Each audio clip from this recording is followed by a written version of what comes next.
तो इस एपिसोड की शुरुआत में किन्नन जब आगे बढ़ रहा था तो उसको ऐसा लगता है कि उसका जो स्पेशल वर्ल्ड है उसके अंदर वो एम्प्रेस वापस आ चुकी है, क्योंकि एम्प्रेस उसी एल्डर डेस्टिनी के महल के अंदर चली गई थी। तो अब यहाँ पर उसको लगने लग गया था कि एम्प्रेस वापस आई है, तो वो एम्प्रेस से मिलने के लिए पहुंच जाता है ताकि पूछ सके कि असल में उनके साथ हुआ क्या था, वो क्यों ऐसे बच्चों जैसी और अजीब तरह की हरकतें कर रही थी। तो जैसे वो अपने स्पेशल वर्ल्ड के अंदर आता है उसको वहां पर एम्प्रेस नजर आती है, जो कि वहीं पर बैठी हुई थी और एक बिल्ली के साथ खेल रही थी। कि नानो से कहना चाहता है कि आपने देखा होगा ना कि वो एडरजनी के महल के अंदर क्या हुआ, आपको हुआ क्या था जो आप इतनी अजीब तरह की हरकत कर रही थी। क्या अभी भी आप अपने होश में हैं या फिर अभी भी आप वैसे ही बच्चों जैसी हरकत कर रही हैं। मैंने एडरजनी से सुना कि वो कुछ 3 लाइफ ट्रिबुलेशन के बारे में बात कर रही थी और वही 3 लाइफ ट्रिबुलेशन की वजह से आप इतनी अजीब हरकत करने लगी थी, बिल्कुल बच्चों की तरह। तो मैं जानना चाहता हूँ कि वो 3 लाइफ ट्रिबुलेशन होता क्या है और उसने कैसे आपको अफेक्ट किया कि आप बिल्कुल बच्ची बन गई।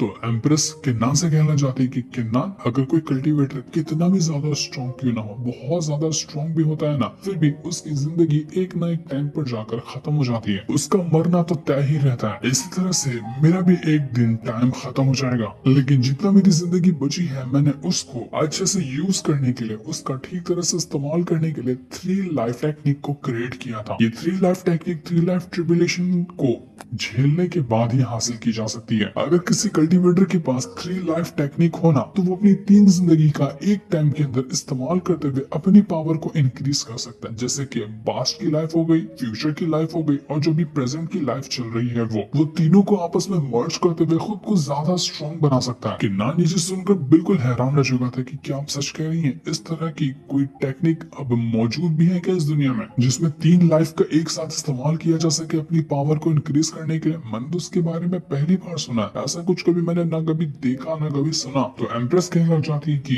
किन्नान, जाहिर सी बात है कि तुमने इसके बारे में कभी नहीं सुना होगा, क्योंकि ये टेक्निक बिल्कुल अलग तरह की है। जो कल्टीवेटर इसको परफॉर्म करता है ना, वो हेवन की टेक्निक से अलग हो जाता है। इस टेक्निक को परफॉर्म करना हेवन के रूल के खिलाफ होता है, इससे जल्दी कोई इस टेक्निक को परफॉर्म भी नहीं कर पाता और कोई जल्दी इसको हासिल भी नहीं करता है, क्योंकि जब आप इस टेक्निक का इस्तेमाल कर रहे हो ना तो आपका पास्ट और आपका जो फ्यूचर है वो आपके प्रेजेंट को डिस्ट्रॉय करने की कोशिश करता है। तो किन्नान ये सुनकर कहने लग जाता है कि इसका मतलब कि मैंने एडर डेस्टिनी की महल के अंदर जो एम्प्रेस को देखा था, क्या वो आपका बचपन था, क्या वो आपकी पास्ट लाइफ थी जो आप बचपन में रहा करती थी, उसे मैंने देखा था क्या, इस वजह से वो बच्चों जैसी हरकत कर रही थी। तो एम्प्रेस कहती है कि हाँ तुम बिल्कुल सही कह रहे हो, या तो वो मेरी पास्ट लाइफ हो सकती है या फिर वो मेरी फ्यूचर लाइफ हो सकती है, क्योंकि आगे भी मैंने नहीं देखा है कि आगे क्या हो सकता है। जब मैं मरी थी ना तो मेरे सोल का जो पार्ट है उसका थोड़ा सा हिस्सा इस ब्रॉन्ज मिरर के अंदर आकर मौजूद हो गया था, जिसके बाद ही तुम्हें वो ब्रॉन्ज मिरर मिला और मेरे सोल का जो पार्ट है वो तुम्हारे पास आया, तुम्हारे स्पिरिचुअल वर्ल्ड के अंदर। लेकिन मुझे ये बिल्कुल भी नहीं पता था कि एल्डर डेस्टिनी जो है ना उनके पास मेरी सोल का बचा हुआ पार्ट मौजूद है। और जब तुम पहुंचे एल्डर डेस्टिनी के महल के अंदर तो वहां पर मेरी जो सोल का बचा हुआ पार्ट था ना, मेरे बाकी के सोल के पार्ट जो कि तुम्हारे स्पिरिचुअल वर्ल्ड के अंदर मौजूद है उसके साथ मर्ज होने लग गया। इस वजह से प्रेजेंट और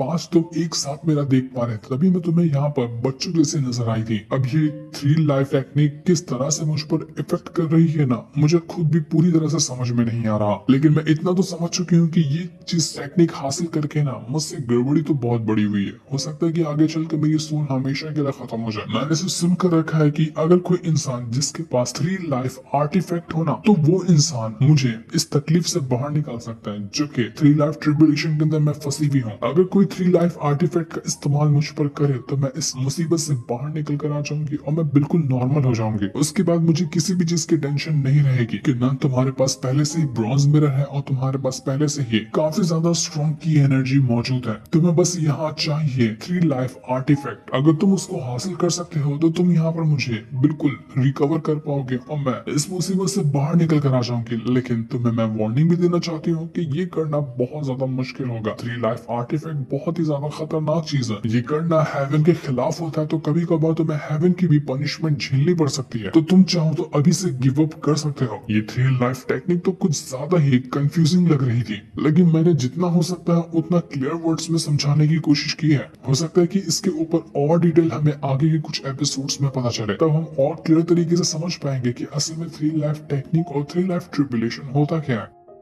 तो किन्नान यहाँ पर एम्प्रेस से कहना चाहता है कि आपने मुझे कहा कि मैं गिव अप कर सकता हूँ, लेकिन आपको ये नहीं पता कि गिव अप नाम का शब्द ना मेरी डिक्शनरी में मौजूद ही नहीं है। गिव अप क्या होता है मुझे ये पता ही नहीं। अगर इंसान खुद के ऊपर आ जाए, खुद के अगर हिम्मत कर लेना, तो वो दुनिया के किसी भी खतरे को पार कर सकता है, चाहे वो हैवानी रास्ते में क्यों ना हो या कोई भी रास्ते में क्यों ना हो, उसको किसी चीज से फर्क नहीं पड़ता। बस इंसान को हिम्मत करने की देरी होती है। इसलिए आप फिक्र मत करिए, मैं उस 3 लाइफ आर्टिफैक्ट को जरूर हासिल करूंगा और आपको बचा कर रहूंगा इस मुसीबत से। दूसरी तरफ हम वुयान पवेलियन का सीन देखते हैं, जहाँ पर पवेलियन मास्टर बैठा हुआ था और उसी के सामने होती है एल्डर डेस्टिनी, जो दोनों आपस में चाय वगैरह पी रहे थे। पवेलियन मास्टर एल्डर डेस्टिनी को चाय देते हुए कहने लग जाता है कि मैंने बिल्कुल भी नहीं सोचा था कि तुम इतनी जल्दी मॉर्टल वर्ल्ड के अंदर वापस आ जाओगी। तुमने तो हमेशा के लिए खुद को अपने महल के अंदर कैद कर लिया था ना, लेकिन तुम फाइनली किन्नान के लिए बाहर निकल कर आई, ये तो बहुत अच्छी बात है। तो एल्डर डेस्टिनी कहने लग जाती कि तुम्हें शायद नहीं पता होगा, लेकिन मैं सिर्फ किन्नान के लिए बाहर नहीं आई हूँ, बल्कि और भी कुछ काम थे, इस वजह से मुझे उस महल के अंदर से बाहर निकल कर आना ही पड़ा। वैसे भी अभी किन्नान उतना ज्यादा स्ट्रॉन्ग तो नहीं हुआ है, उसे अभी बहुत कुछ सीखने की जरूरत है अगर वो खुद को स्ट्रॉन्ग बनाना चाहता है। तो पवेलियन मास्टर कहना चाहता है कि बात तो तुम बिल्कुल सही कह रही हो, किन्नान को भी बहुत सारी चीजें सीखनी है। उम्मीद है कि मेडिसिन गार्डन में जब वो जा रहा है ना मेडिन हर्ब्स को लाने के लिए, तो वहां जाकर उसे बहुत कुछ ऐसा मिले जिसकी मदद से वो अपनी कल्टीवेशन को इम्प्रूव कर पाए और अपने आप को स्ट्रॉन्ग बना सके। तभी वहां पर बिलियन भी आ जाती है, जो एल्डर डेस्टिनी से कहना चाहती है कि मास्टर, जो भी अभी आपके महल के अंदर हुआ, जो भी यहाँ पर अभी सीन क्रिएट हुआ ना, मैंने सबकी जानकारी पूरी डिटेल में फैंथियन किंगडम वालों को बता दी है। अब आगे क्या होगा वो अपने हिसाब से फैसला कर लेंगे। दूसरी तरफ हम किन्नान को देखते हैं, जो कि एंजल के पास आकर पहुंच चुका था। एंजल जहाँ मौजूद थी वो एक मास्टर का महल होता है, यहीं पर एंजल काफी टाइम से रह रही थी और एंजल ने किन्नान को बुलाया था ताकि मेडिसिन गार्डन में जब जा रहे हैं ये दोनों तो एक साथ ही जाएं। तो जैसे ही किन्नान यहाँ पर आता है, मास्टर को वो ग्रीट करने लगता है कि आपने इतने टाइम तक के एंजल का अच्छे से ख्याल रखा, इसलिए आपका बहुत बहुत शुक्रिया। लेकिन मास्टर कहता है कि अरे नहीं नहीं यार, तुम्हें मेरे सामने ग्रीट करने की कोई जरूरत नहीं है, बल्कि मैंने तुम्हारे बारे में बहुत कुछ सुनकर रखा था। एंजल तो सारे टाइम तुम्हारे बारे में बताते रहती है, कैसे तुमने शियाओ की आइडेंटिटी हासिल की, फिर किन्नान की आइडेंटिटी हासिल की, तुम तो बड़े एक्स्ट्राऑर्डिनरी बंदे हो। और हाँ, एंजल ने मुझे तुम्हारे बारे में ये भी बताया कि तुम मेरी बेटी को ठीक कर सकते हो। जो हालत मेरी बेटी की खराब हुई है ना, अगर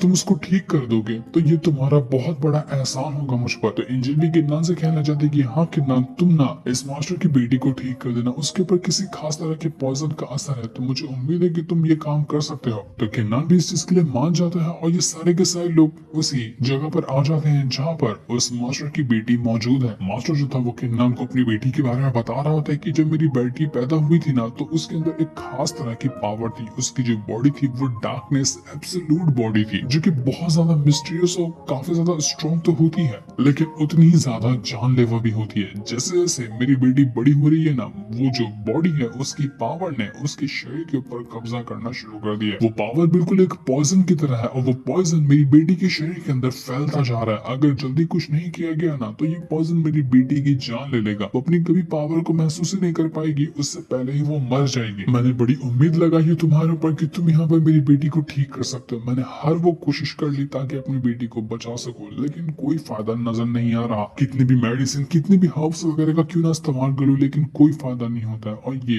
बच ही नहीं पा रहे। नॉर्मल तरह के हर्ब्स, मैंने मेडिसिन गार्डन के अंदर से भी सारे हर्ब्स चेक करवा लिए, लेकिन कोई फायदा नहीं हुआ। मास्टर की जो बेटी थी उसकी हालत बहुत ज्यादा खराब होती है, वो ढंग से यहाँ पर कुछ बात भी नहीं कह पा रही थी। मास्टर यहाँ पर किन्नान से कहना चाहता कि किन्नान, तुम्हें पता है मैंने बहुत पुरानी एक एंशिएंट किताब के अंदर पढ़ा कि एक हेवनली ग्रास होता है, अगर उस ग्रास का इस्तेमाल किया जाए ना तो मेरी बेटी बच सकती है। मुझे एंजल ने बताया कि वो हेवनली ग्रास है ना, वो तुम्हारे पास मौजूद है, तो अगर तुम उस ग्रास का इस्तेमाल करते मेरी बेटी को बचा लोगे ना, तो बहुत अच्छी बात हो जाएगी। और सच में किन्नान के पास वो ग्रास मौजूद था, जो उसको काफी टाइम पहले मिला था और उसने उसको अपने पास रखा हुआ था। किन्नान कहना चाहता है कि अच्छा, तभी मुझे समझ में आया ना कि सारे के सारे लोग ये ग्रास उस टाइम मुझसे हासिल क्यों करना चाहते थे, क्योंकि ये ग्रास इतना ज्यादा कमाल का है कि वो किसी को भी पूरी तरह से रिकवर कर सकता है। ये तो बहुत अच्छी बात हो गई कि मैंने इस ग्रास को अपने पास संभाल कर रखा था और अब लगता है कि इस ग्रास का सही इस्तेमाल करने का टाइम आ चुका है। मैं इस ग्रास का इस्तेमाल करते हुए इस मास्टर की बेटी को ठीक करने की कोशिश करता हूँ। उस मास्टर की जो बेटी थी उसकी हालत और ज्यादा खराब होने लग जाती है, क्योंकि जब भी पॉइजन का असर बढ़ता तो वो इतना ज्यादा तकलीफ देता उसकी बेटी को कि वो मानो अपनी मौत को देख पाती, उसकी जान निकल रही हो ऐसी उसको तकलीफ होती थी। तो यहाँ पर ये देखते साथ ही सारे के सारे लोग तुरंत अपनी पावर का इस्तेमाल करते हुए उस मास्टर की बेटी को को ठीक करने में लग जाते हैं। किन्नान वो ग्रास एंजल को दे देता है और एंजल तुरंत अपनी पावर का इस्तेमाल करते हुए उस ग्रास की पावर को एक्टिवेट करती है और उसकी एनर्जी को डालने लग जाती है उसकी मास्टर जो है वो बेटी के अंदर। देखते ही देखते वो जो ग्रास की पावर थी उसने पूरी की पूरी तरह से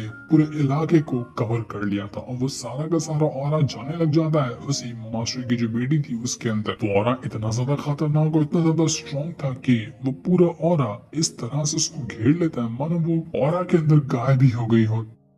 तुरंत के तुरंत जितने भी बाकी लोग थे वो सभी अपनी पावर का इस्तेमाल करते हुए उस मास्टर की बेटी के अंदर अपनी पावर को डालना शुरू कर देते हैं ताकि वो जो हेवन ग्रास है उसका जो पावर है उस मास्टर की बेटी के अंदर जा रहा है तो इसको भी हैंडल करना इतना इजी नहीं होगा उसके लिए। इसी वजह से बाकी लोग अपनी पावर को मर्ज करते हुए उस मास्टर की बेटी को हेल्प करने की कोशिश करते ताकि वो अच्छी तरह से अपने शरीर के अंदर रिफाइन कर ले उसी ग्रास की पावर को। और जैसे जैसे ये हो रहा था यहाँ पर इसका रिजल्ट भी मिलता हुआ उनको नजर आने लग जाता है। उसकी हालत में सुधार आने लग गया था। जो पॉइजन का असर उसके शरीर में फैलता जा रहा था वो धीरे धीरे करते हुए कम होने लग गया था। इसी तरह से थोड़ा सा अगर और टाइम दिया जाए तो आसानी के साथ वो बच जाएगी और उसके अंदर से पूरी तरह से पॉइजन खत्म हो जाएगा, जिस वजह से सारे के सारे लोग खुश हो जाते हैं कि फाइनली हमने यहाँ पर पॉइजन के असर को रोक दिया। एंजल मास्टर से कहने लग जाती है कि आपकी बेटी अब ठीक हो रही है, आप बस इसको आराम करने दीजिए और थोड़ा सा अगर ये आराम करेगी ना तो उसके बाद वो पूरी तरह से रिकवर हो जाएगी। वो मास्टर एंजल और किन्नान से कहना चाहता है कि बहुत बहुत शुक्रिया, मैं बता नहीं सकता कि मैं किस तरह से तुम्हारा एहसान चुकाऊं। तुमने आज मेरी बेटी को ठीक करके ना वो एहसान मुझ पर किया जिसके तले मैं हमेशा दबा रहूंगा। आज इस खुशी के मौके पे मैं तुम्हें अच्छी वाली पार्टी देना चाहता हूँ। उम्मीद है कि तुम कुछ टाइम मेरे महल में रुकोगे और बिल्कुल इंजॉय करोगे। हम तुम्हारी मेहमान नवाजी करना चाहते हैं। तो किन्नान कहने लग जाता है कि कुछ दिन रुकने का तो बिल्कुल टाइम नहीं है, मुझे मेडिसिन गार्डन जाना है, वहाँ मेरा एक दोस्त इंजर्ड है, उसको ठीक करने के लिए कुछ हर्ब्स वगैरह कलेक्ट करना है, तो मैं ये नहीं कर पाऊंगा। तो जिस पर वो मास्टर कहना चाहते हैं कि ठीक है, कम से कम एक रात तो रुक सकते हो, वैसे भी रात होने वाली है, अगर एक रात रुक कर कल सुबह तुम चले जाओगे ना तो भी बहुत अच्छा होगा, मुझे अच्छा लगेगा। तो किन्नान कहता है कि ठीक है, अगर एक रात की बात है तो मैं यहाँ पर रुकने के लिए तैयार हूँ।